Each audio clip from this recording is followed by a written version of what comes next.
ही इलाज है। कुछ गार्ड उसे रोकने की कोशिश करते हैं, लेकिन तायसेओक एक गार्ड को पीटता है और बाकी को बंदूक की नोक पर बंधक बनाकर भाग जाता है। फिर वह अपनी पत्नी को इंजेक्शन लगाता है, जिससे वह आखिरकार शांत हो जाती है। अपार्टमेंट बिल्डिंग में यी ह्यून और से बॉम पड़ोसियों को से हून के घर से कुछ खाना लेने देते हैं। फिर वे एंड्रयू को उस जगह का जिम्मा सौंप देते हैं। जब दंपति अपार्टमेंट लौटते हैं तो उन्हें सेओ यून दिल की बीमारी के कारण खांसती हुई मिलती है, इसलिए से बॉम उसे बाहर भेजने के लिए सहमत हो जाती है। बाद में पड़ोसियों की एक बैठक होती है और वे इस बात पर सहमत होते हैं कि उन्हें उस छिपे हुए संक्रमित व्यक्ति को ढूंढना होगा जिसने सफाईकर्मी महिला की हत्या की थी। सफाईकर्मी खून चूसने के लिए जू ह्यूंग पर हमला करता है और जब सब उसे रोकने की कोशिश करते हैं तो ई ह्यून को अपने कानों में घंटी बजने की आवाज सुनाई देती है और वह दर्द से अपनी आंखें बंद कर लेता है। वह खुद को संभालता है और घोषणा करता है कि वह और से बॉम खाना ढूंढने बाहर जाएंगे, जो कि सियो यून को चुपके से बाहर निकालने का बहाना है। जू ह्यूंग उन्हें बताता है कि उन्हें आपातकालीन जनरेटर ढूंढना चाहिए और वे सहमत हो जाते हैं, हालांकि उन्हें शक होता है कि उसे इसके बारे में पता है। इसके बाद यी ह्यून तायसेओक को फोन करके बताता है कि वह से बॉम और सियो यून को भेज देगा। अगले दिन दंपति एंड्रयू का पता लगाने की कोशिश करते हैं, लेकिन वह अपार्टमेंट में नहीं होता। जब यी ह्यून उसे ढूंढने जाता है तो से बॉम को जीसू का फोन आता है, जिसने सभी निवासियों की पृष्ठभूमि की जांच की थी। पता चलता है कि असली एंड्रयू अपने घर में मृत पाया गया था। उसी समय यी ह्यून को से हून का शव सफाईकर्मी महिला के शव जैसी ही हालत में मिलता है। हेसुंग जंगकुक से मिलने जाता है और दावा करता है कि उसने जॉम्बी से हून को देखा था। जब जंगकुक दरवाजा खोलता है तो एंड्रयू जबरदस्ती अंदर घुसकर उस पर हमला कर देता है। से बॉम और यी ह्यून को गोली चलने की आवाज सुनाई देती है और वे अपने अपार्टमेंट की ओर भागते हैं, जहां उन्हें सभी निवासी दंपति का सामान लेने के लिए इंतजार करते हुए मिलते हैं। जब वे अपने घर में प्रवेश करते हैं तो उन्हें जंगकुक फर्श पर खून से लथपथ मिलता है। एंड्रयू अपना मास्क उतारता है और सेओयून को बंधक बनाकर भाग जाता है। पड़ोसियों को यह नहीं पता था कि एंड्रयू ही हत्यारा है और वे बिना कुछ लिए चले जाते हैं। जंगकुक के घावों पर मरहम लगाने के बाद यी ह्यून तायसेओक को फोन करके उस लड़की के बारे में बताता है। वह यह भी अनुमान लगाता है कि से बॉम में एंटीबॉडी हैं और एक संभावित सौदे पर चर्चा करता है। बाद में एंड्रयू सेओयून को है सुंग की देखभाल में छोड़कर यी ह्यून का सामना करता है, जिसे आखिरकार वांछित पोस्टरों से उसका चेहरा याद आ जाता है। उसका असली नाम जोंगवूक है और उसने सैकड़ों लोगों की हत्या की है।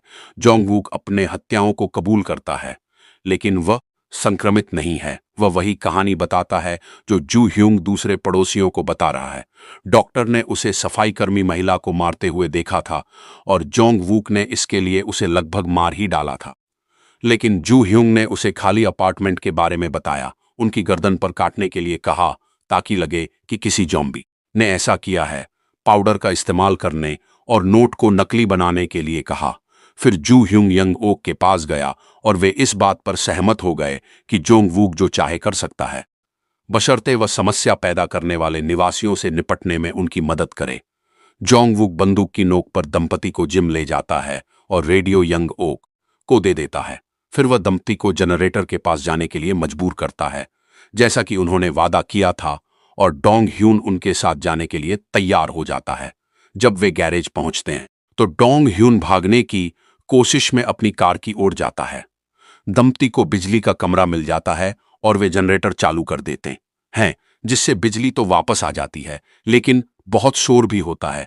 कुछ ही देर में गैराज में जॉम्बी आ जाते हैं, इसलिए दंपति दूसरे दरवाजे के पीछे छिपने के लिए भागते हैं, क्योंकि यी ह्यून को लगता है कि अगर वे अपने दरवाजे पर वापस गए तो जोंगवूक उन्हें मार देगा। इसी बीच और भी जॉम्बी डोंग ह्यून की कार को घेर लेते हैं, जो स्टार्ट नहीं हो रही है।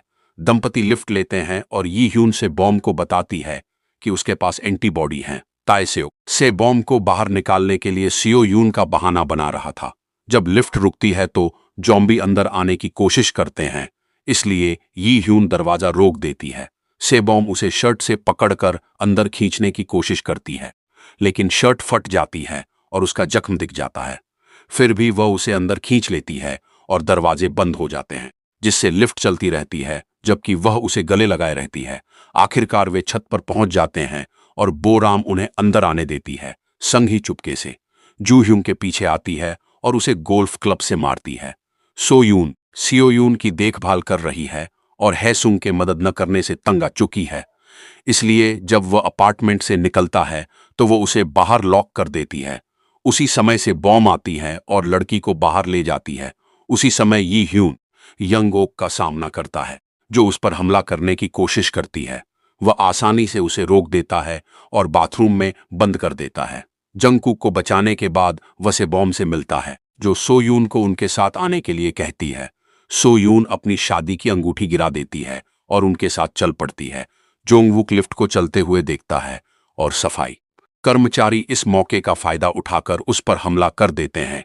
वे लड़खड़ाते हुए लिफ्ट में घुस जाते हैं और जोंगवुक बटन दबाने से पहले उस आदमी की गर्दन में चाकू घोंप देता है। छत पर समूह बोराम से कहता है कि वो भी आ सकती है। उसी समय जोंगवुक उन्हें देख लेता है और गोली चलाने के लिए तैयार हो जाता है। यी ह्यून एक स्मोक ग्रेनेड फेंकता है, लेकिन जोंगवुक फिर भी उसे हाथ में गोली मार देता है, क्योंकि वह दूसरों के साथ सीढ़ियों के दरवाजे के पीछे छिप जाता है। इस हालत में नहीं जा पाने का फैसला करते हुए यी ह्यून से बॉम्ब को अलविदा कहता है और छत पर लौट आता है, जहां वह ताला हथकड़ी से बंद कर देता है। जोंगवुक उस पर फिर से गोली चलाता है, लेकिन ई ह्यून फिर भी हथकड़ी की चाबियां फेंकने के लिए दूर हट जाता है। जब वह मुड़ता है तो पता चलता है कि वह रूप बदल चुका है और जल्दी से जोंगवुक को काट लेता है। अपार्टमेंट में जू ह्यूंग जागता है और यी ह्यून के अपार्टमेंट से चुराया हुआ नेक्स्ट कैप्सूल लेता है। तभी संग ही उसे फिर से लाठी से मारती है। फिर वह हैसुंग से जू ह्यूंग के टैटू को पढ़ने के लिए कहती है, क्योंकि यह डॉक्टर के पैसे पाने का पासवर्ड है। यंग ओक बाथरूम के दरवाजे पर तब तक मारती है जब तक कि उसमें छेद नहीं हो जाता जिससे वह दरवाजा खोल सके। फिर वह लिफ्ट लेती है और सफाई करने वाला जोड़ा उसे सब कुछ बता देता है। गैरेज में समूह एक कार में बैठता है और चला जाता है, जबकि जॉम्बी उनका पीछा करने में नाकाम रहते हैं। बाहर सैनिकों ने कार को घेर लिया और से बॉम्ब ने कहा कि वह यी ह्यून के लिए वापस जाएगी, लेकिन ताए सेओक ने उसे बेहोशी का इंजेक्शन लगा दिया। वह कार में जागती है और देखती है कि सभी लोग सड़क पर अपनी रोजमर्रा की जिंदगी जी रहे हैं, जिसका मतलब है कि ताए सेओक ने अपने पड़ोसियों से झूठ बोला था। उन्हें अंदर रखने के लिए मार्शल लॉ लागू किया जाता है। बाद में सुविधा केंद्र में सेम से बोम यी ह्यून को वापस लाने के बदले में ताए सेओक की पत्नी को प्लाज्मा देने के लिए सहमत हो जाती है। जब वह अपने कमरे में लौटती है तो वह अपना फोन देखती है और यी ह्यून का एक वीडियो पाती है, जिसमें वह स्वीकार करता है कि उसने उससे इसलिए शादी की क्योंकि वह उससे प्यार करता है, लेकिन उसे यह बताने का तरीका नहीं पता था। अगले दिन से बोम बहुत सारा खून दान करती है और ताए सेओक उसे इलाज की आखिरी शीशी देता है। एक कमांडर उसे दूसरे लैब में ले जाने के लिए आने वाला होता है, इसलिए वह से बोम को एक सैन्य वर्दी देता है जिससे वह चुपके से निकल सके। उसके जाने के बाद ताए सेओक अपनी पत्नी को इंजेक्शन लगाता है और खुद को गार्डों के हवाले कर देता है। बाहर निकलते समय से बोम चुपके से सियोयून की मां के कमरे में जाती है और उन्हें आखिरी इलाज का इंजेक्शन लगा देती है। जीसू उसे ढूंढ लेती है और सैनिकों द्वारा उसकी तलाश किए जाने के कारण उसे भागने में मदद करने के लिए सहमत हो जाती है। जीसू के मरीज के कपड़े पहनने के बाद से बॉम्ब उसे पीटती है ताकि लगे कि उसने उस पर हमला किया है। अब से बॉम्ब आखिरकार उस कार में जा सकती है जो ताए सेओक ने उसके लिए रेडियो और पासपोर्ट के साथ छोड़ी थी। जब कमांडर ताए सेओक से पूछताछ करता है तो वह उन्हें बताता है कि से बॉम्ब वापस इसलिए गई है क्योंकि इमारत में एक और एंटीबॉडी वाहक है। वह ऑपरेशन का जिम्मा लेने और एक नया इलाज लाने की अनुमति चाहता है। अपार्टमेंट कॉम्प्लेक्स में ह्यून क्यंग और सू मिन से बॉम्ब के लिए दरवाजा खोलते हैं और उसे सारी बातें बताते हैं। एक फ्लैशबैक में दिखाया गया है कि यंगोक के मिलने पर यी ह्यून सामान्य हो गया था। जब वह सीढ़ियों से नीचे उतर रहा था, यंग ओक जोंगवुक के शरीर से बंदूक लेने के लिए दौड़ी, लेकिन वह जाग गया और उसने उसका हाथ पकड़ लिया। उसी समय जू ह्यूंग भी जाग गया और उसने और दवा ले ली। संक्रमित होने का नाटक करते हुए उसने हैसुंग को काट लिया, जिससे वह और संग ही भाग गए। ई ह्यून अपने अपार्टमेंट में गया और भाई बहनों ने उसका हालचाल पूछा। उसने उन्हें सारी घटना बताई और कहा कि उन्हें जोंगबुक का शव लाना होगा, लेकिन जब वे छत पर पहुंचे तो वह जा चुका था। सफाईकर्मी अपने पति को जू ह्यूंग के घर ले गई और उसे दवा दी ताकि चाकू का घाव ठीक हो जाए। समूह ने खोज जारी रखी और यंगोक से टकरा गया, जिसने बताया कि उसने जोंगकुक का सिर फोड़ दिया था, लेकिन उसने को नहीं हटाया। फिर यी ह्यून ने गैरेज की जांच की और डोंग ह्यून को अपनी कार में रोते हुए पाया, क्योंकि उसे किसी ने काट लिया था। वह उसे अंदर ले आया और उसके माता पिता के पास वापस भेज दिया। कुछ ही देर बाद सफाई कर्मी बेहतर महसूस कर रहा था और उसकी पत्नी ने चाकू निकाल लिया। वे अपार्टमेंट लेने के लिए सहमत हो गए, इसलिए उसने जू ह्यूंग को कमरे में बुलाया। लेकिन जब वह आदमी उस पर हमला करने ही वाला था, जू ह्यूंग मामूली खरोंच के साथ भागने में कामयाब रहा। वह यी ह्यून से टकरा गया, जिसने तुरंत उसे जिम में बंद कर दिया। वर्तमान में भाई बहन कहानी खत्म करते हैं और सेबॉम अपने अपार्टमेंट की ओर भागती है। जिम में संगी जू ह्यूंग का लैपटॉप लेने की कोशिश करती है, लेकिन वह उसे रोकने के लिए उसका हाथ पकड़ लेता है। उसी क्षण यंगोक एक वजन लेकर जिम में प्रवेश करती है और कहती है कि अगर जू ह्यूंग यी ह्यून को मारने में उसकी मदद करे तो वह हथकड़ी तोड़ सकती है। कुछ मिनट बाद यी ह्यून को संग ही की मदद के लिए चीखने की आवाज सुनाई देती है। वह उसे गलियारे में जू ह्यूंग की बंधक के रूप में पाता है और डॉक्टर उसका हाथ काटकर उसे यी ह्यून की ओर फेंक देता है। यी ह्यून प्यास से लड़ता है और संगी को धक्का देकर अपने अपार्टमेंट की ओर भागता है, जहां वह रूपांतरित होने लगता है, जबकि जू ह्यूंग दरवाजा पीटता रहता है। अचानक से बॉम्ब आती है और अपार्टमेंट में प्रवेश करने से पहले जू ह्यूंग की पिटाई करती है।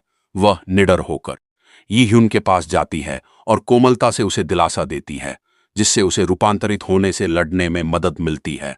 जल्द ही वह सामान्य हो जाता है और वे चुंबन करते हैं। इस बीच संघी कंप्यूटर को हैसुंग के पास ले जाती है, जो अंततः पासवर्ड का अनुमान लगा लेता है। हालांकि जब वे जू ह्यूंग के क्रिप्टो खाते तक पहुंचने का प्रयास करते हैं तो उन्हें पता चलता है कि वायरस के कारण बाजार के क्रैश होने से उसने अपना सारा पैसा खो दिया है। जल्द ही सैनिक आखिरकार सभी को ले जाने के लिए लोग आ जाते हैं। ताए सेओक सूमिन की चोटों की जांच करता है और पुष्टि करता है कि वह सुरक्षित है। यी ह्यून का सामना जोंगबुक से होता है और वह उससे लड़ने की कोशिश करती है, लेकिन उसे गोली लग जाती है। यी ह्यून को आवाज सुनाई देती है और वह दौड़कर देखती है कि जोंगबुक ने उसे बंधक बना रखा है। अपनी बंदूक से वह एक घाव बनाती है और खून की गंध से जोंगबुक का रूप बदल जाता है। वह उस पर हमला करने के लिए दौड़ता है और यी ह्यून को उसे सिर में गोली मारने का मौका मिल जाता है, जिससे वह मर जाता है। इसके बाद साएबोम यी ह्यून को अपनी बाहों में लेकर रोती है जब वह बेहोश हो जाता है। हफ्तों बाद यंग ओक और जू ह्यूंग पर उनके अपराधों के लिए मुकदमा चलता है। सेउंग यंग धीरे धीरे ठीक हो रहा है और सियोयून साएबोम और यी ह्यून से मिलने आती है, जो भी ठीक हो चुका है। लड़की के जाने के बाद दंपति स्वीकार करते हैं कि वे आखिरकार एक साथ खुश हैं।